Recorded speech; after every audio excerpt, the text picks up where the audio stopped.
We settled Mars over a century ago. Making this dusty rock our home wasn't easy, but the promise that led us across the void was freedom.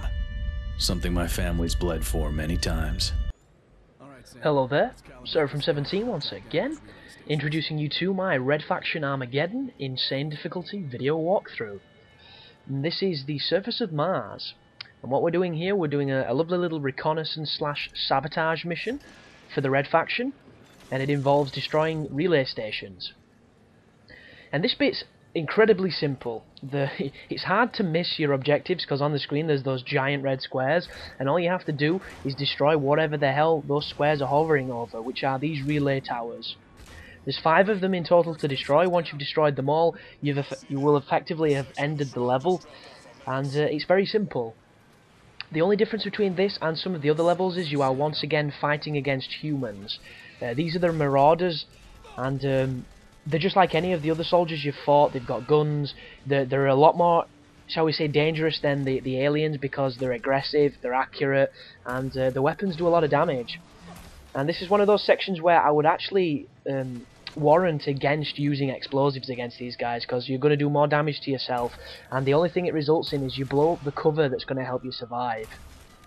So what I would actually pretty much prescribe, rather than this little technique that I'm doing here, where I'm just jumping around with the grenade launcher, having a bit of fun, is to put on just any other weapon you have that's not explosive. Yeah, you're going to be picking up, I think it's the rail driver on this section, and the rail driver is effectively a Farsight from Perfect Dark. It's the Red Faction equivalent of the Auger from Resistance, so it's a gun that enables you to look through walls and shoot people through walls. And the best thing about it on this game is not only does it do massive damage and it goes through walls, but you get a lot of ammo for it. So you can pretty much do this next section where you're taking on all these humans from distance, shooting them all through walls with the rail driver. And here it is, so make sure you swap it out for whatever you're not using, and exploit it, because that's exactly what it's here for. This thing is a beast. The only problem with it is if you don't hit them in the head, it's not an instant kill. It will be 2 shots to them, 1 shot to the head. And the enemies do move kind of erratically, so it can make headshots pretty difficult. And the reticle itself is, it's not a bad reticle, it's just, you know, I don't know, there's just one of those where you don't seem to be as fluent with it as you can do if it was just a dot. There's a lot going on, there's a lot of blooming and what have you, but just aim for faces, through walls, take them out, and just carry on through this area blowing up the towers. And the towers themselves are all identical, they're all the similar type of buildings, they're all in a different area. There's a little bits like this where the weather starts affecting the environment and it can knock you on your ass, like you've just seen just then. Nothing too dangerous, but just keep pushing forward, looking into, you know, you can go in the huts, you can look for salvage. There's nothing too important on this section. It's just literally to break up the monotony of being in the caves and things. We do have a boss coming up, we do have an on-rail section coming up, so there is a couple of different mechanics that they throw your way to keep you interested. Because for all intents and purposes, compared to Guerrilla, this is significantly more linear, but to me, I think it makes it more unique. Not so much, you know, from other games, but from Guerrilla itself, because if they'd just tried to do another sandboxy game, I think it would have forever lived in the shadow of the other game, and I do know a lot of people that weren't the biggest fan of it, and I must say I enjoyed it, but it had its flaws. And always, if you go to death screen like I'm at right now, make sure you get in cover so that you can regenerate. I do believe you can buy upgrades to regenerate quicker, or just have, I think it's just more life, and I'm actively not buying the life upgrades on this guide just to make the run a little bit more challenging for myself, because there's nothing worse when you see somebody who's done a walkthrough and they buy an upgrade or they buy something that you don't have, and they do something because they have something you don't have, and it always puts me in that position of you've got to be careful what you do when you record things. And a lot of people might question why I do games on the hardest difficulties without it being, you know, New Game Plus, or we aren't doing certain parameters or certain things. And the main reason that I do it the way that I do it is so that anybody, regardless of skill level, regardless of situation, can take the game on, and I will be doing it the exact same way they will be doing it, because I'm using the exact same tools that they have. A good example for this game would be there's a DLC pack that gives you a bunch of exclusive weapons, and each of them is really fascinating, really powerful, really different and unique, but I'd be okay doing a guide using all those guns when, you know, 90% of the people watching the videos that get stuck in the sections don't have those fucking guns. So it's like, what's the point in me using these weapons that they might not have? All that does then is ostracize certain people to the guide. Like my Gears of War 3 guide right now is doing a hell of a lot of work for me. I must have gained 100 subscribers purely based off of one video, which is awesome news because it's lovely to get that recognition. But if I was doing that boss fight with every single mutator on, and you know I had 3 other people with me, and those 3 people were on casual, I was on insane, sat at the back on my ass, just waiting for them to kill it for me, that would not be a good guide. That would not have people going, oh, thanks dude, you helped me get through that was bullshit. There'd be a load of people saying, you know, thanks a lot wanker, you've helped about as much as, you know, plastic gang rape. It just silliness, just pure silliness, and that's the reason why I set things out the way I do.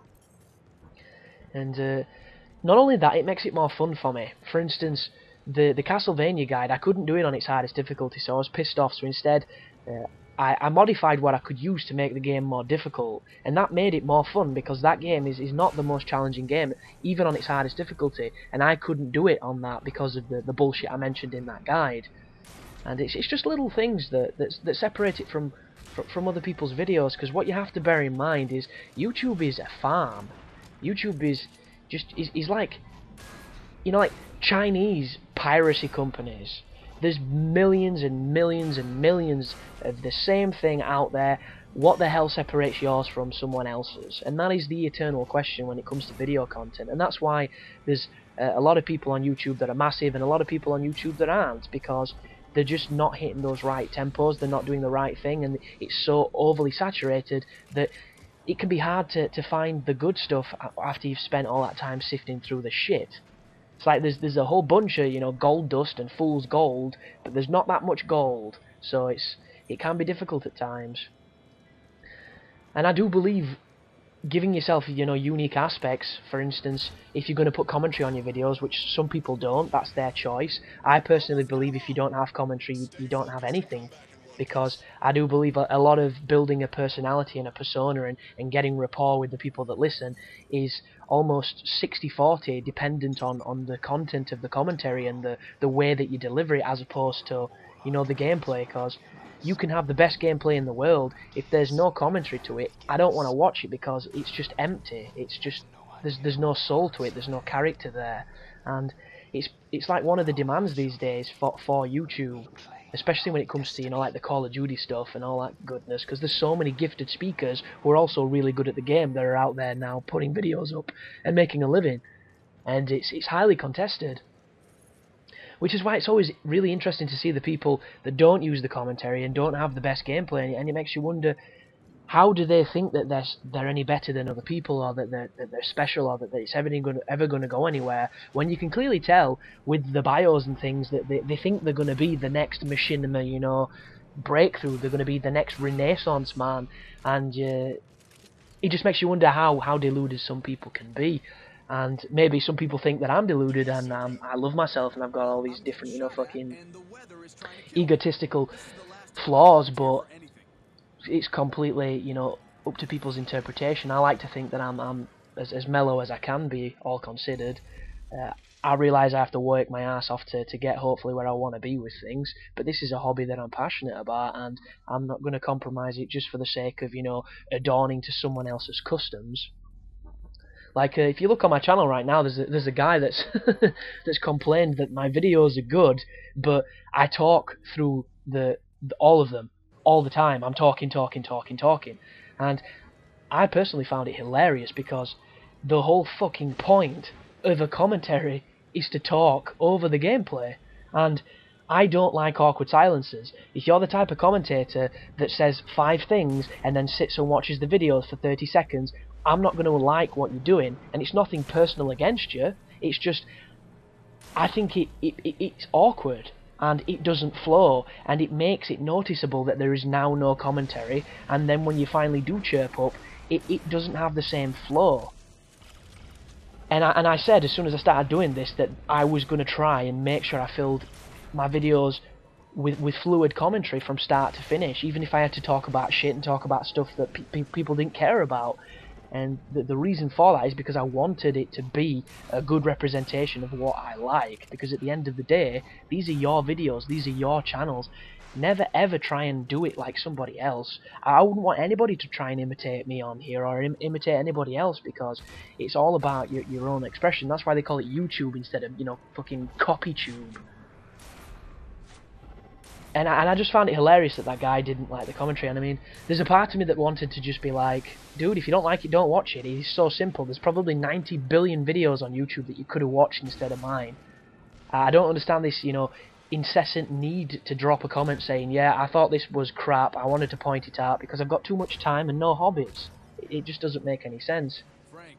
And then I went onto the guy's channel, and he did guides himself, he did videos himself, and none of them had commentary on them, so they were just guides, you know, static guides with game audio. And sure, that's pretty cool, but to me, I could have left a commentary. I could have left a comment on his going, dude, there's no commentary on any of these. What the fuck are you playing at? You're practically, you know, a sheep among the flock. But I didn't, because I'm not an asshole.